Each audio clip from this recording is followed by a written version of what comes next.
This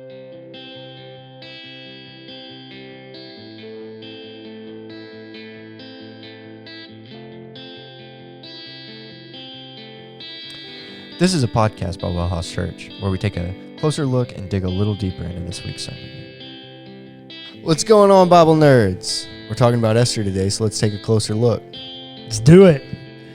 Got a 10-chapter book. That we're going to try to wrap up in one episode. Let's go. Yeah, let's do it. There's a lot of stuff here. So long book. Esther is a pretty famous story. I think, well, I don't know. If you've been around church for any length of time, you've definitely heard this story. Mm-hmm. Well, I don't know. If you've been around church for a long period of time, you've heard this story. It's definitely not as prominent as other stories, but it's not. It's one that, like, when you do hear it, it sticks in your brain. Yeah, exactly. Yeah, it's one of those kind of stories. Now, there's a couple of interesting things. Like, number one thing I want to point out is it's a story that the author's unnamed. We don't know who wrote it. My guess, probably Mordecai. Probably. Or a scribe of Mordecai. Yeah, one of them. But that's purely speculation. I got no idea. No one knows. But interestingly enough, there are stories like this told without being a dedicated book. Yeah. Somehow, it's a dedicated book, and Mordecai could easily be the protagonist.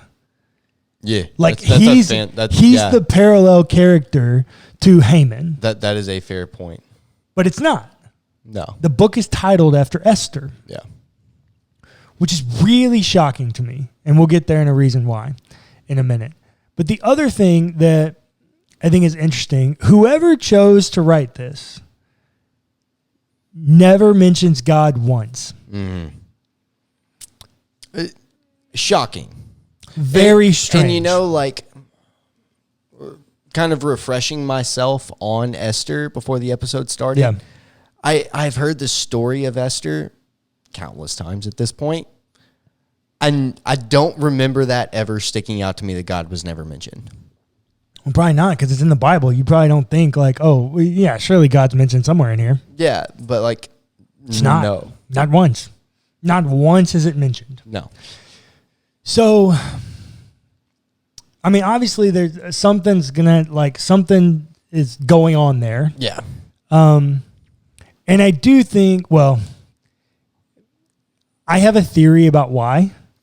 I don't know if it's positive or not, but we'll get to it at the end. So the plot line of the story is, this is right after, about 100 years after the Babylonian exile, so the second exile. And when they're freed again, then you get Ezra and Nehemiah going back to build the temple, rebuild the temple, all that kind of stuff. But not all the Jews go back. Mm. Hence why you get into Nehemiah and you've got that whole deal about endogamy and don't marry with foreign women and all this kind of stuff, because not all the Jews go back and reintegrate directly into former Jewish life. Right. And so Esther is living in a Persian city. And specifically in the city, the capital city of Persia, where the king is. Mm-hmm. And the king is clearly a drunk. Oh, yeah. Like, very obvious. Several times throughout the story, this dude is like just plastered drunk. Yeah. And does stupid things. So in the very beginning of the story, he gets drunk and he's like, yeah, let me show off my beautiful wife, Vashti.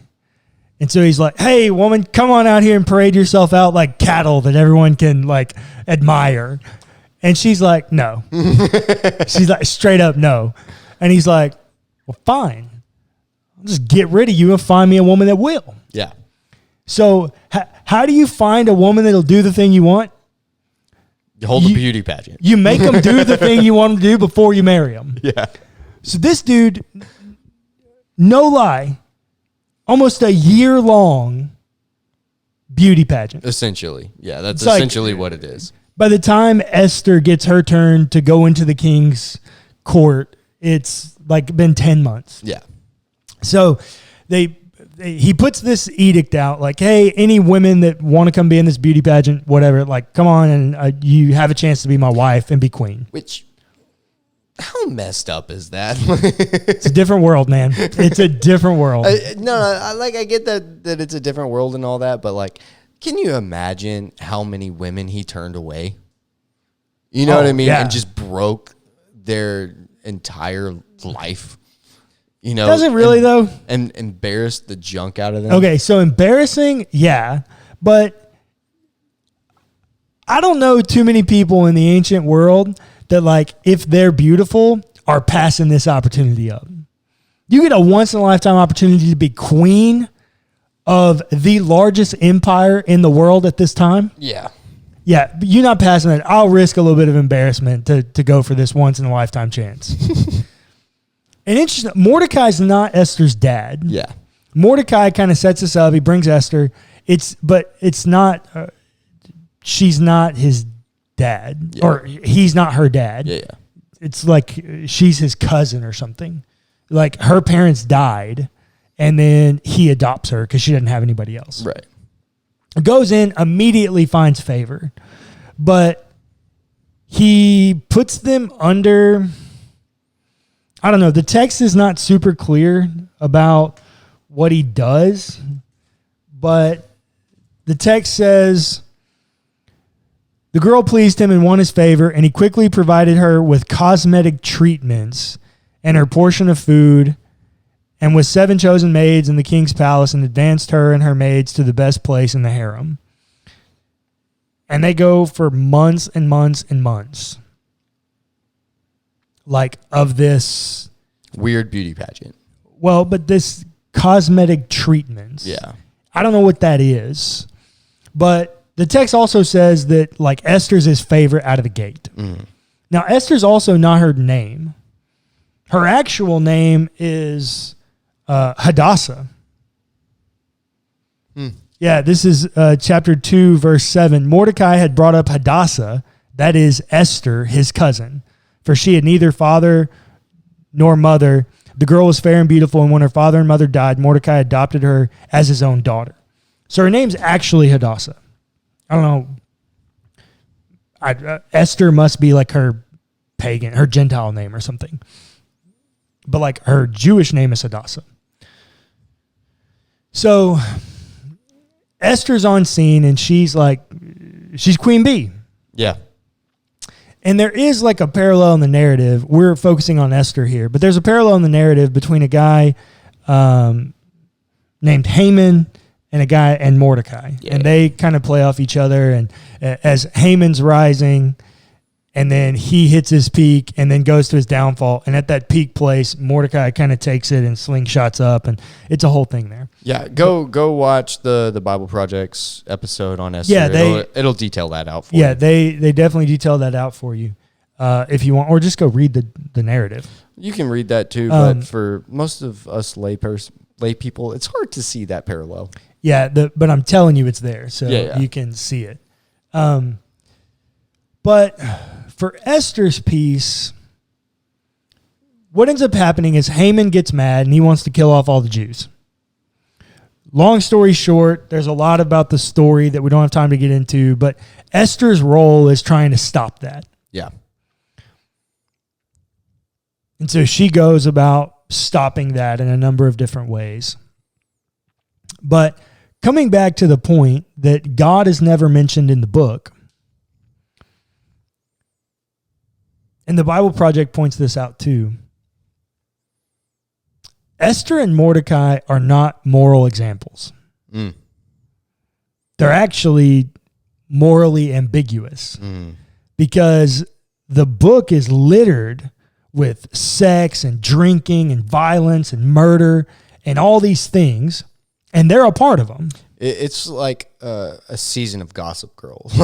Yeah, that's a really good way to put it. Yeah, this seems like something, the King of Persia is like Chuck. Yeah. Chuck Bass would do something like this. Yeah, kind of. So they're not moral examples. No. They're not like these stand-up citizens. In fact, they break the law. Several times. The Jewish law several times. One of the most, the biggest one is don't marry Gentiles. Yeah. And yet, she straight up enters into the contest, the pageant, all this kind of stuff. I think the reason God's not mentioned is because I don't really know that Esther and Mordecai are living the most faithful of lives to God. Mm. There's so much going on in their life that is not of God. It's against the Jewish law. It's all the things that it's not supposed to be. So God's not mentioned, I think, because God's not on their mind. All they know is that the Jews are God's chosen people.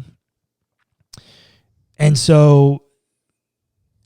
Mordecai, when he comes to Esther and says, you got to do something, he doesn't say, if you don't do this, God will. Mm. He says, if you don't do this, restoration will come from somewhere. Mm. Redemption will come from somewhere. I don't know where it is. It'll come from somewhere else. But God is not on their mind. Hence why they don't act. They don't do all the things that's required by the law. Yeah. But here's the thing that I think is happening. Mordecai, when he comes to Esther, he says, this is chapter 4, verse 13. He's talking to Esther's handmaids. This is chapter 4, verse 12. When they told Mordecai what Esther had said, Mordecai told them to reply to Esther, "Do not think that in the king's palace you will escape any more than all the other Jews," because now the edict's already been put out that they're going to kill the Jews or whatever. "For if you keep silence at such a time as this, relief and deliverance will rise for the Jews from another quarter. But you and your father's family will perish. Who knows? Perhaps you have come to royal dignity for just such a time as this." Then Esther said in reply to Mordecai, "Go gather all the Jews to be found in Susa and hold a fast on my behalf, and neither eat nor drink nor 3 days, night or day. I and my maids will also fast as you do. After that, I will go to the king, though it is against the law, and if I perish, I perish." Yeah. So in Persian law, Esther can't actually do what she's trying to do. Yeah. She could die. But she agrees with Mordecai's premise. Perhaps you have been put here for such a time as this. Can you imagine the anxiety in Esther's heart? Oh, she's just been made queen. Yeah. And she could die. Yeah. The anxiety is real. Esther's not in a good place. There's a lot of things stacked against her. She's a Jew, and her husband, the king, doesn't know it. And so she's already been decreed to die in the midst of all this. And now she's going, hey, I'm already going to die. Or I hide my identity and let all my people die. So what do I do? She says, perhaps I've been put here for such a time as this. Perhaps we've all been put in situations of trial and struggle and discouragement for such a time as this. Nobody's saying that Esther's a model citizen. In fact, she's quite the opposite. She's just a beautiful woman who happens to be a Jew. Yeah. She breaks numerous laws. She's involved in all kinds of heinous drinking and sex and all kinds of things.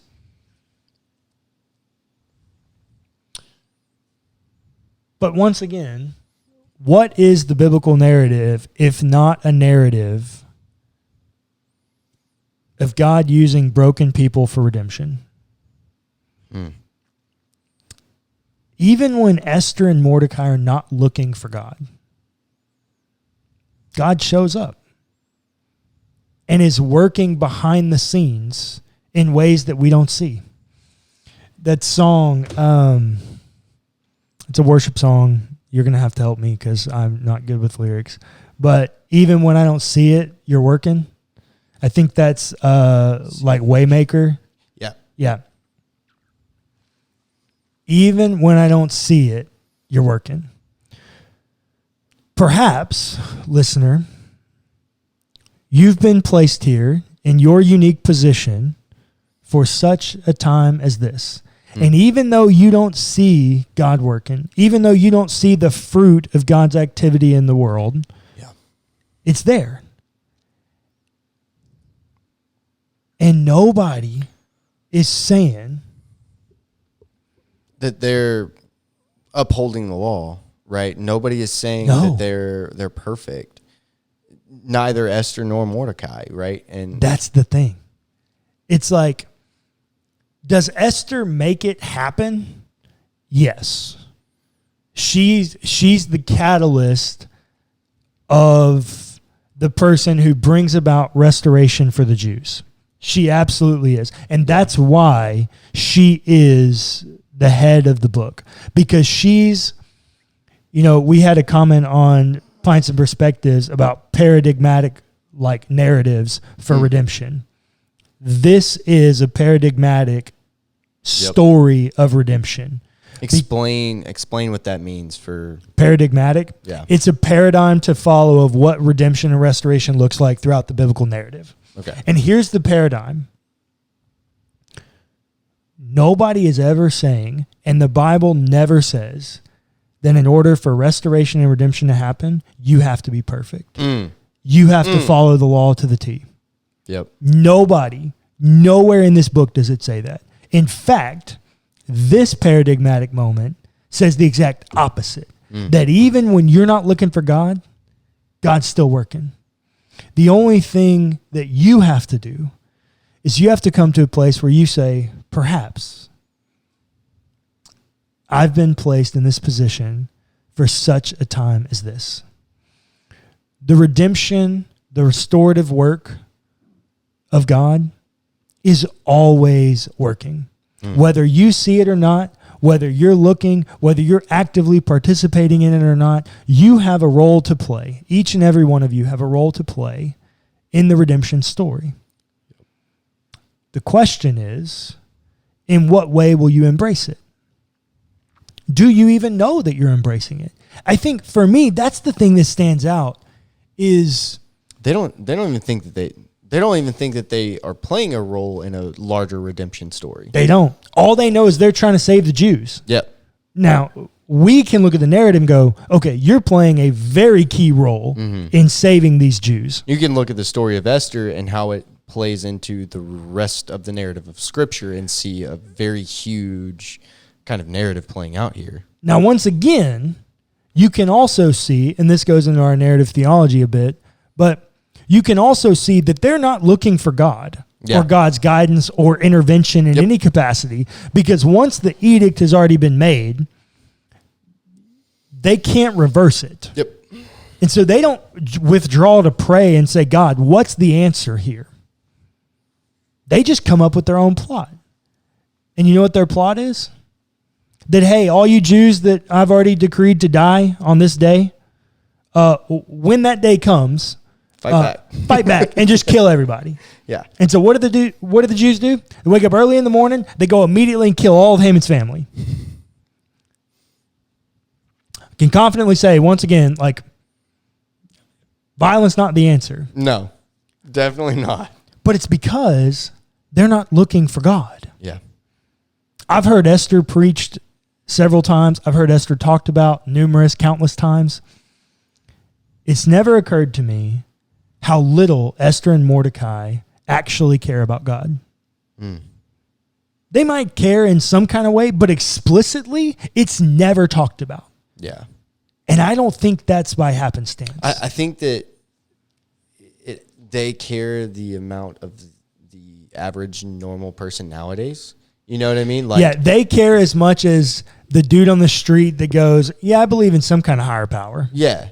Like they happen to be Jews. Yeah, they believe in the abstract idea of a higher power and aren't even necessarily good Jews as we like to joke about. They are not good Jews at all. Yeah.